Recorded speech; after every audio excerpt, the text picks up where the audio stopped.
Right. We're happy to have Elliot and Isabella with us today, and their little dog, Emmy. So, Little dog too. yeah, the little dog, too. Where is Emmy, by the way? She's down here. Okay, you listening patiently? She's listening. Okay. This message especially for dog ears. Yeah. Okay, so, Torrin, I'm going to read from Hebrews chapter 8 today. Hebrews chapter 8. And whenever we read, really this applies to anything in the New Testament, or the Bible for that matter. I call this method of interpretation, I call this just being honest with the text. That is to say, you don't have to get into discussions or arguments about, the chain of, custody of the text. All you have to do is say who's communicating, who's doing the speaking or the writing, and who is it aimed at, who is the audience. And that helps us frame what we read in its first interpretation, in its historical context. Because that's the first way that you have to frame it or understand anything in the New Testament or in the rest of the Bible for that matter. Because it's all, though we, as an article of faith, we believe in inspiration of the Holy Spirit in the text, it comes through people. That's to the plain fact of the matter. All these words were written by human beings. And so we need to take that into account. Who is it that's writing this? Who is it that's communicating? And everything that we read in the New Testament is addressed to somebody that was alive at that time. And we need to take into account what it was meant to mean to those first hearers. What we're doing is we're reading over the shoulders of those first recipients of these messages. And what we're really looking for is what's applicable to me. How does this apply? What is helpful or useful for me? What can I find that's applicable? Because honestly, the writers of the New Testament, none of them ever sat down and said, I'm writing this aimed at some people in a faraway place I've never heard of living 2,000 years in the future. Nobody does that. Though we can, as an article of faith, we can assume that the same Holy Spirit that inspired them and gave them the leading or the guidance to write the theology and the things about God that they're communicating. Of course, God has in mind and knows that we would read this, and so there are things that are applicable to us. But we need to always keep in mind that this is information originally addressed to somebody else, and we're reading over their shoulders, and our only goal is to find what's applicable to us. And luckily for us, everything that has to do with Christ and his work on the cross is applicable to us, because what Christ came to do on the cross in his redemptive work was universal. He died for the sins of all mankind, and we're told that explicitly, by the way. So here in this book of Hebrews, we first of all have a little problem because we don't know the author. That's because the author of the book of Hebrews does not identify himself. Now, in the first century after the apostles and Jesus lived, the early church fathers had some opinions, and I took just a moment to look them up. Clement of Alexandria was one of the first important church fathers. He lived from 150 A.D. To 215 A.D. So that's pretty close in proximity to when the original things happened. Now, Clement of Alexandria believed that Paul the Apostle was the author.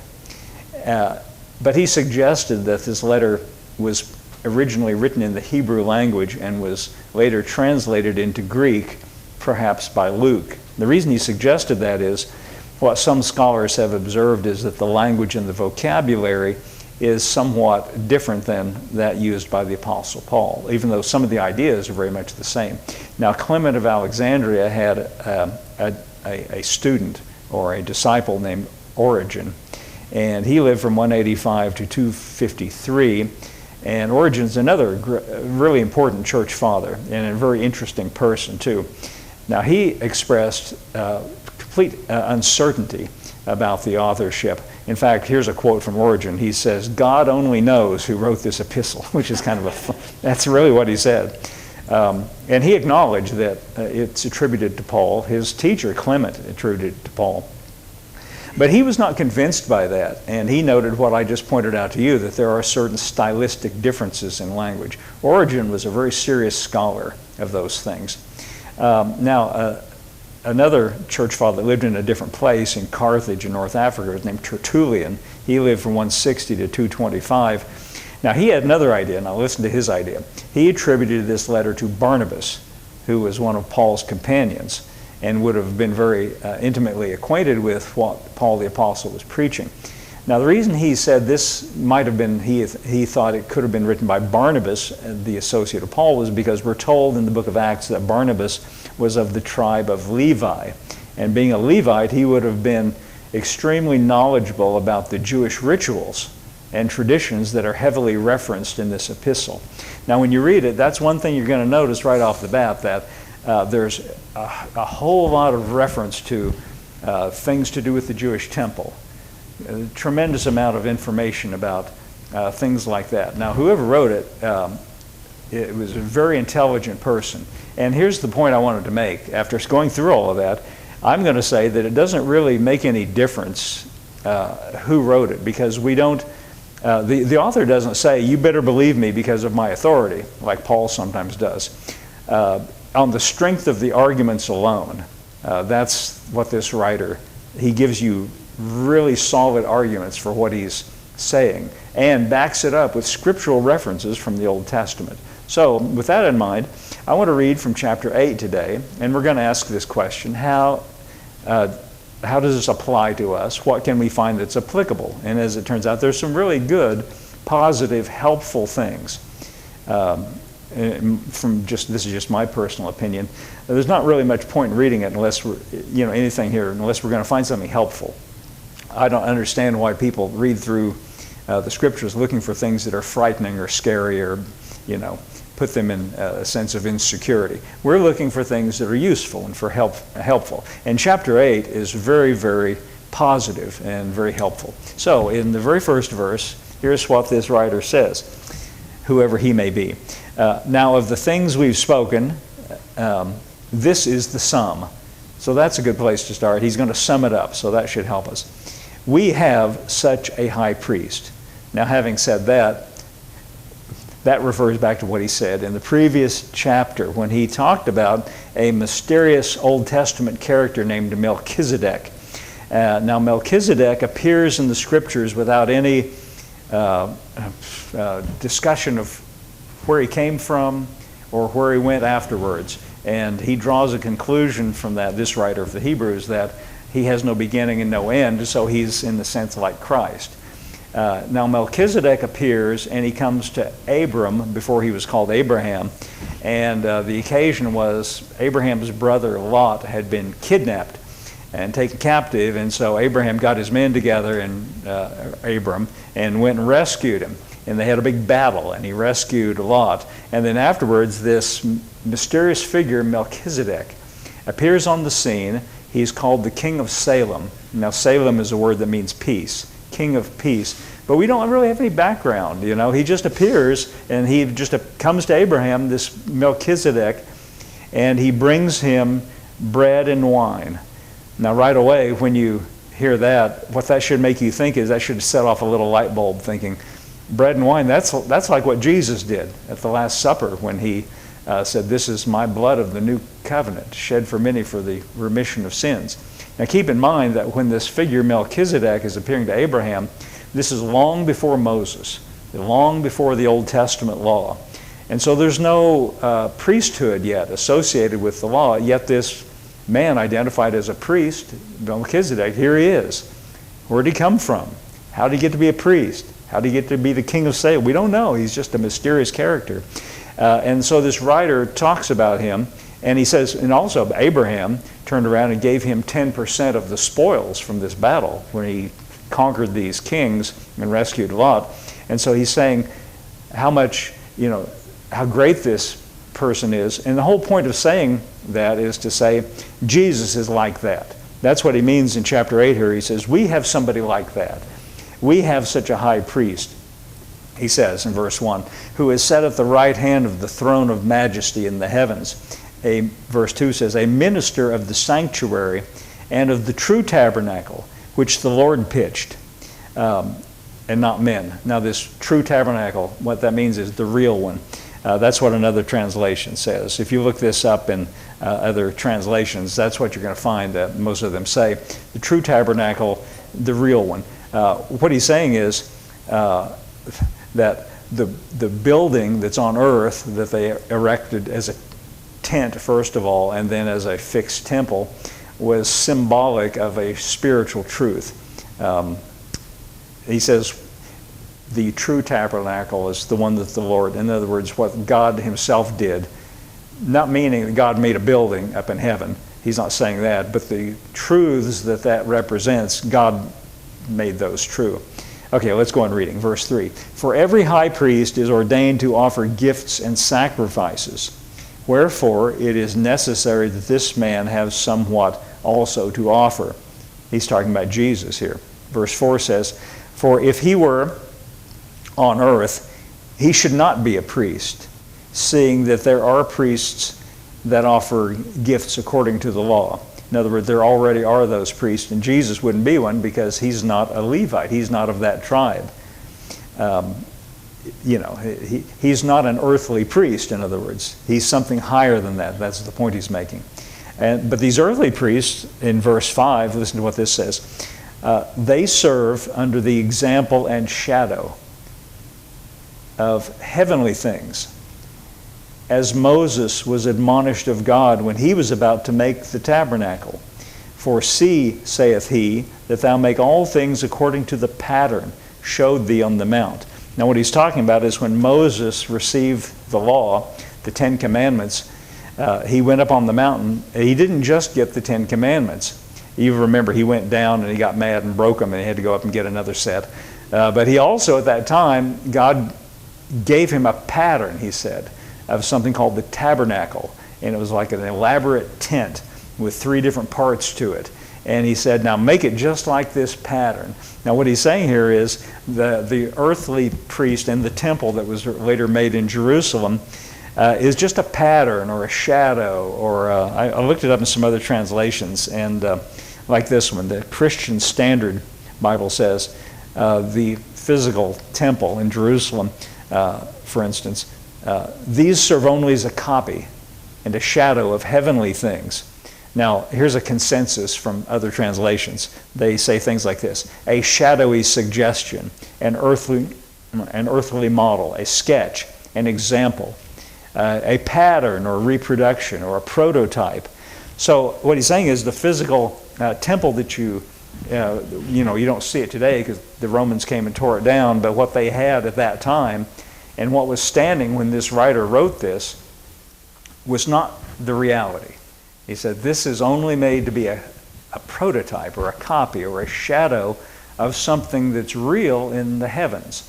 Now, he does not, again, mean by that there's some building standing up in the sky somewhere in heaven, some temple. I don't believe that's the case at all. Now, what would be its purpose? What would be its use? We're talking about a spiritual truth. He's saying that the spiritual realities are represented by these physical symbols in this tabernacle or this temple. So now he's going somewhere with this. Verse 6, he says, but now he, and he's talking here about Jesus, hath obtained a more excellent ministry. That means to say a better or higher ministry that, by comparison to the priest in the Old Testament. By how much more he is the mediator of a better covenant which was established upon better promises. Now there's 2 important things in this verse. First of all, the word mediator is that Jesus is a mediator. The word that's translated mediator in the Greek language is Greek word mesites. M-E-S-I-T-E-S, mesites. It literally means a go-between, one who goes between. And the definition is one who intervenes between two in order to restore peace or friendship, or in order to form a compact or to ratify a covenant. Now Jesus is both of those things.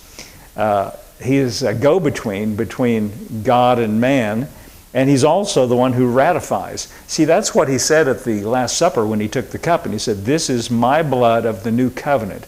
He was establishing a covenant really between himself and God. And we are participants because we place our faith in him, and that makes him a mediator. Now here's what the New Living Bible says. He is the one who goes between God and man. Now I think the best way to understand the necessity and the purpose and the point of what this is saying here is an Old Testament book in the book of Job. So Torrin, if you could look up for me, if you can find Job, chapter 9, starting with verse 32. Now, while he's looking that up and putting that up on the screen, let me tell you that Bible scholars believe that Job is the earliest book composed that we have in our Bible. They believe it was the first one created, the book of Job. And that's because there are no references in the book of Job to any other Bible reality, any other Bible character. There's no references to Abraham, there's no references to Moses, there's no references to Israel, there's no references to Jews, there's no references to anything. It reflects a kind of an instinctive understanding of God and of righteousness, rather like you could imagine people who were living in those early generations right after Adam and Eve, in those first generations, who had a residual knowledge of God. That's what you read in Job. There's no quotations from anything. There's just a reasoning based on a residual understanding of God. And what you find in the book of Job is, here's this man, he's called a righteous man, yet things happen to him. Bad things happen to Job. Now, Job didn't have the benefit of reading Job chapter 1. And you find in Job chapter 1 that there's this, it's a really peculiar scene, these beings called the sons of God, which we could understand as angels. And they come up before the throne of God, and he wants a report on what's going on planet Earth. And one of them is Lucifer. Or he's not called Lucifer there, but he's the devil. He's the adversary. And he begins to bring up he's like a prosecutor. This is like a courtroom scene. And he brings up charges about Job, and they get into this little argument. And you know, the adversary, Satan, is represented here in Job. He says, well, you know, the only reason Job is, you're calling him a righteous man, is because he's never had any problems. Sure, it's easy to serve God when everything's going well, but if you took away all of his blessings, it's because you blessed him. If you took those things away, well, he'd curse God in a minute. And God said, no, he wouldn't. He said, yes, he would. And they went back. Now, that's my interpretation. That's kind of the sense of it, though. So what ends up happening is God says, okay, just put your theory to the test. And so this devil, this character that represents the devil, this adversary, he goes down and kills Job's children. It's a really horrifying story if you think about it in terms of reality. Now, my opinion is you could say that Job is like a parable. I'd prefer to think that rather than think God is party to killing of this man's children. But that's one thing that happens. Their house blows in on him, and he gets sick with all these boils all over his body, and everything he has is taken away from him. But he refuses to say anything bad about God. Even his own wife comes and says, curse God and die. And he says, no, I'm not going to do that. But nevertheless, he doesn't understand what happened. And so what happens is his friends come along and they say, well, you must not be a righteous man after all. It's a little bit like reading the dialogues of Socrates, where Socrates gets into these dialogues with people and they try to sort out the meaning of things. And that's what you read in the book of Job. Now finally, though, as you get to chapter 9, you find something really interesting. And this is in chapter 9, and starting with verse 32. Torrin, do you have that up there? He's talking about God here. And what he's been saying here is, Job is complaining. He's saying, what am I supposed to do? I can't understand what happened, and I can't bring a complaint to God. And he's just sort of ruminating on these ideas. And he says in verse 32, I have it up here. For he is not a man as I am, that I should answer him, that we should come together in judgment. Now, what he means by that is I can't take him into court. The Living Bible says, I can't even defend myself. For you are no mere man as I am. If you were, then we could discuss things fairly. Now here's the next verse. The King James says, neither is there any daysman betwixt us, that he may lay his hand upon us both. Now what does that mean? Well, here's what the Living Bible says. There is no umpire between us, no middleman, no mediator that can bring us together. But I like what it says in the King James here when it's describing, that's what daysman means here. There's no mediator that can, listen to what it says here. There is no daysman betwixt us that can lay his hand upon us both. Now I think that's a beautiful picture because, see, that's what a mediator does. And when we're told in the book of Hebrews that Christ is a mediator, you see, he was born into this world from a human mother, Mary. And he was a man. I mean, he was a physical man. That we're told that he was tempted in all points as we are, yet without sin. He was in a physical body just like yours. He felt everything that you feel. He experienced everything that you experience. He had the same kind of mental battles that you do. You read about it in terms, they call it a temptation of the devil. I guarantee you the devil didn't appear, in a red suit and a pitchfork. He had those thoughts that came to his mind. He had the human experience just like we do, no different. He was exactly in a human form. He experienced everything we did. He's a man, yet he was born by the Holy Spirit, so he has also got the nature of God. And so he is a perfect mediator. He can lay one hand on you and feel perfectly comfortable because he's sympathetic to us as human beings. But he can lay his other hand on God himself and still be comfortable because he is God himself in human form. So he puts his hand upon us and upon God, and he brings us together in his work, in his person. Okay, now go back again, Torin, to Hebrews chapter 8, verse 6. It says again that he, Jesus, has obtained a more excellent ministry, or a greater or more important ministry, by how much that is than the Old Testament high priest, because he's the mediator. And not just a mediator, but the mediator of a better covenant, or a better agreement established on better promises. Let's see, did I have that here? A better covenant. Here's what the easy-to-read translation says. I like this one. I've been reading a lot of things from this.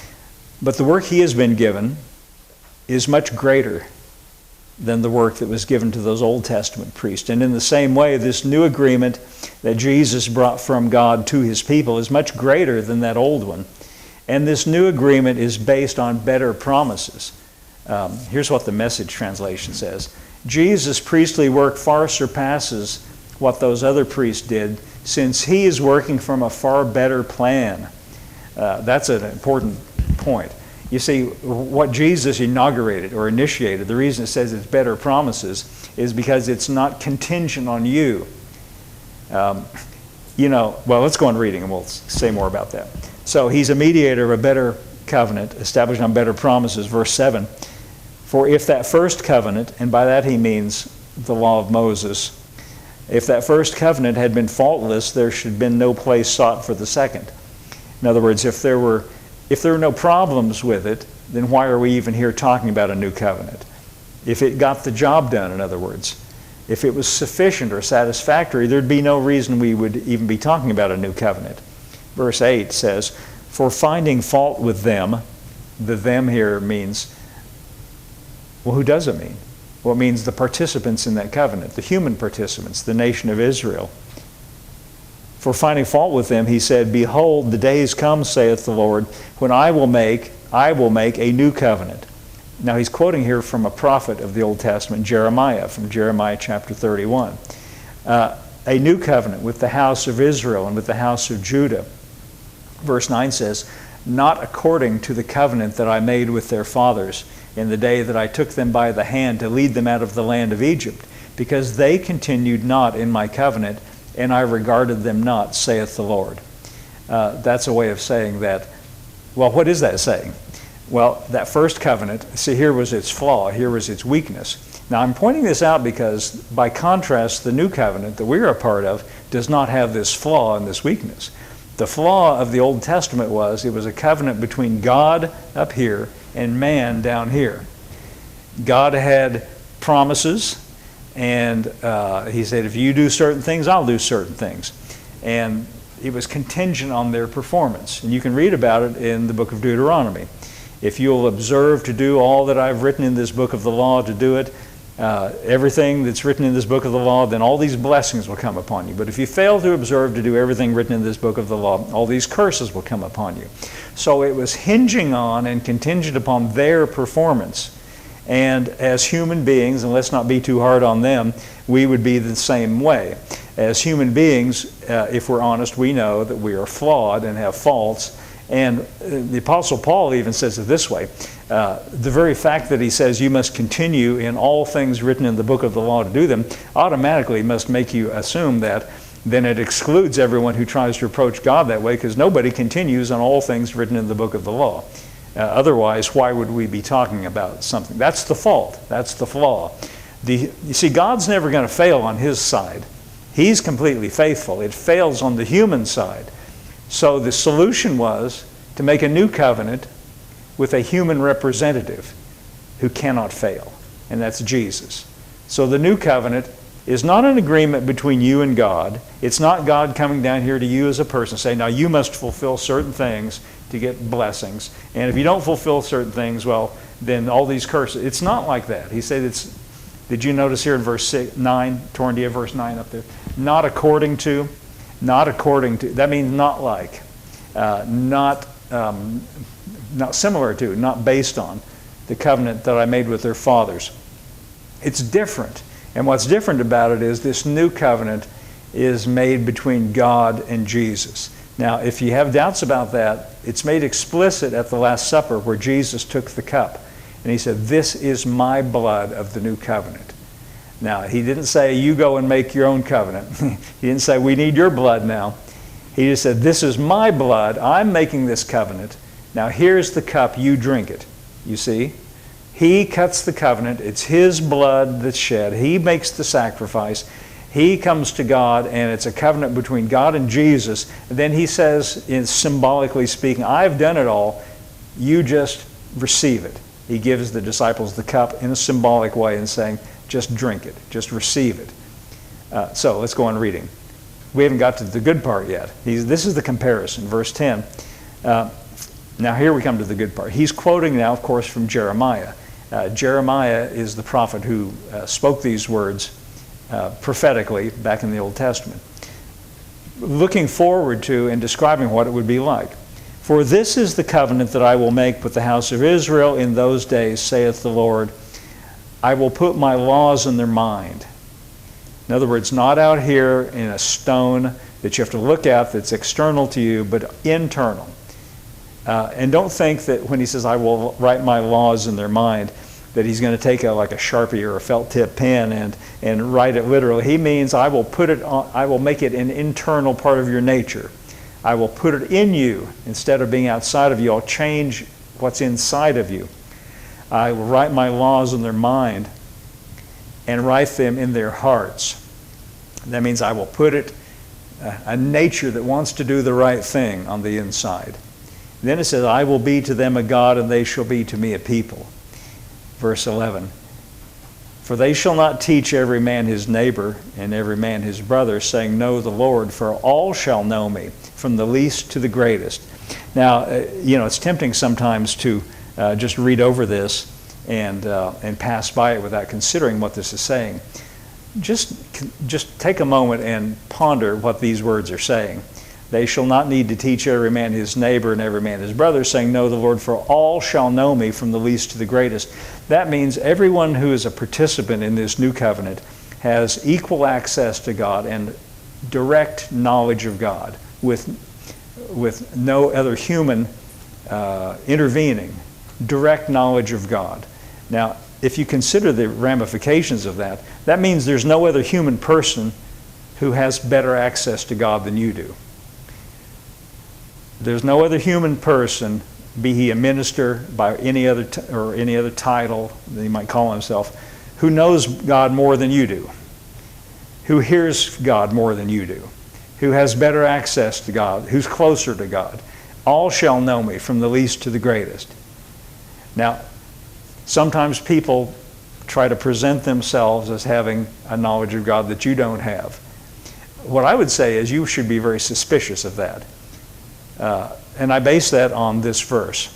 All shall know me, from the least to the greatest. You might feel like you're the least, but it says all shall know me.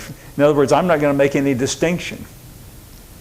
Did you know, by the way, can I just say, well, I'm going to say it anyway. I'm not going to ask permission.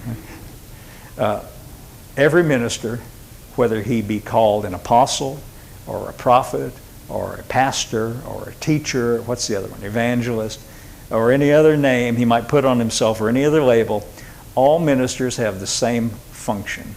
They do it in different ways, but they all have the same purpose. A minister has only one purpose, and that is to direct your attention to Jesus and to reveal to you Jesus. That's all. That's the only, to direct your attention to the source of where everything comes from. Now, they may do it in different ways, they may do it in different forms, they may take different avenues of getting there, but there's nobody that stands above you in a hierarchy saying, I'm going to tell you what God says. And you shouldn't let anybody stand in that position, because either they are lying to you or they are maybe getting a little bit too excited, or they're maybe have a vivid imagination. This says, let me just read it again, all shall know me. Do you know what the word all means? Yeah, you do. All inclusive, everybody. All shall know me. All shall know me. Well, do you get that? This is not putting the burden on you to make that true. It's putting the burden on Him to make that true. You might think, well, my knowledge of God, I feel like it's a little vague and a little bit, indistinct sometimes and unclear. Well, guess what? It's that way with everybody. Did you know God is no respecter of persons? He doesn't treat anybody, He doesn't have any favorites. He doesn't say, I'm going to choose this person over here and he's my special favorite. All shall know me, from the least to the greatest. Direct knowledge of God that is the same with every person. Every person. You see, the only person above us is Christ. Christ is the mediator, and all of us are equal. Did you know Jesus Himself said that? He said, don't let any of you be called rabbi or father. He said, for you have one Father, and He's in heaven. All of you are brothers. In other words, He said, you're all on the same footing. You're all on the same standing. There's no hierarchy. There's God, there's Jesus the mediator, and then there's everybody else. There's all of us. And that's what this is saying. This is really important. You should take that to heart. Okay, let's get the next verse. Here we come to what I think is the greatest part of all of this. Verse 12 says, he's still quoting now from Jeremiah, who's predicting what the new covenant will be like. For I will be merciful to their unrighteousness, and their sins and iniquities, I'm going to keep track of them. No, he doesn't say that. He says, I will remember no more. Here's what another translation says. The Christian Standard Bible says, I will forgive their wrongdoing, and I will never again remember their sins. Well, see, I think, by the way, this is Jeremiah first of all, and this is the writer to the Hebrews quoting what Jeremiah said. This is a powerful and important truth. Notice that he does not make this contingent on you doing anything either. This is all His work and all His doing. I will be merciful to their unrighteousness, or as the Christian Standard Bible says, I will forgive their wrongdoing. I will never again remember their sins. This is because, and this is the fundamental fact of Christianity, Jesus carried our sins on the cross, and it wasn't for no purpose. And by the way, what was the result of that? Well, we're here in chapter 8 of Hebrews, and we're not going to take time to read the whole. I mean, these chapters are really good. There's a lot of good things. Torrin, just quickly now, could you skip over, Torrin, to chapter 9 for a second? Verse 24, let's start there. Chapter 9, verse 24. It says, "For Christ is not entered into the holy places made with hands, which are figures of the true." You see, that's what he was talking about earlier.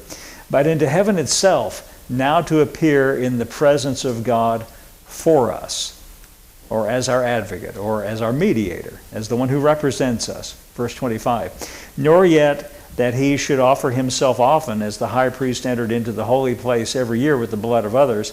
In other words, he doesn't have to do this again and again and again and again and again. One time was sufficient for all time. Verse 26, "For then must he have suffered often from the foundation of the world.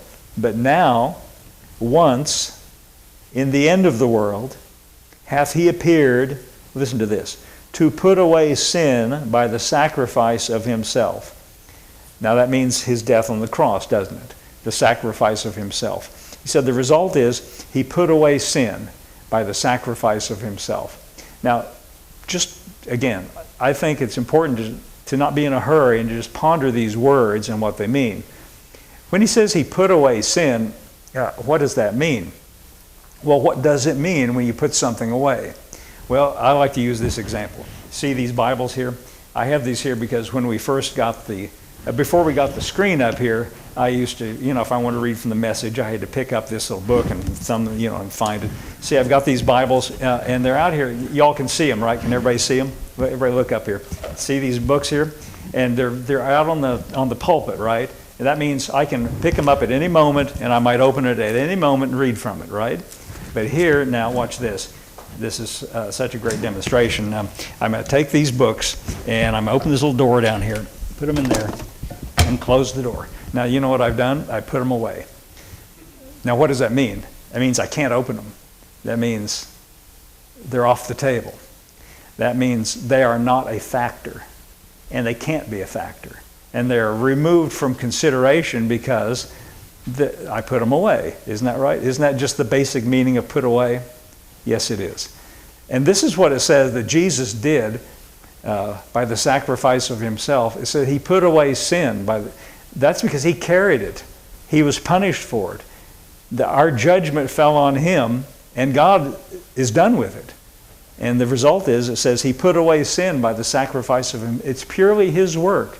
This is right at the very heart of this agreement, this new covenant that Jesus was referring to when he said, and he took the cup, "This is my blood of the new covenant shed for many for the remission of sins." Remission, well, you know what that word means. If people use that in a medical context, that means when somebody had cancer and they go to the doctor and say, "Whoa, your cancer is in remission." That means it's gone away, right? It's no longer a factor. Jesus said, "This cup is my blood of the New Testament shed for many for the remission of sins." They've gone away. They're not a factor. I looked it up in the dictionary, found another good definition. Remission means to discharge from penalty. Now, Torrin, let's go back to chapter 8 and let's just finish this up real quick. Verse 12 is what we ended up on. And there's just one more verse. He says, "For I will be merciful to their unrighteousness, and their sins and iniquities I will remember no more." Off the table, no longer a factor. We're in a whole new world. Christians, by and large, by the way, if I can just tell you this, Christians, by and large, this has never sunk in on most people. This truth has never really dawned on most Christians. And I guess I could blame it on preachers who like to preach about sin, who like to always talk about it and make it seem as though it's still a factor. Make it seem as though it's still a big bad wolf out to get you. Jesus has put it away. And so we're in a new world of relationship with God.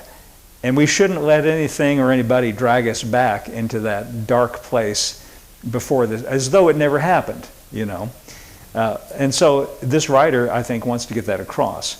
Verse 13 says this. This is the King James translation. "In that he saith a new covenant, he hath made the first old."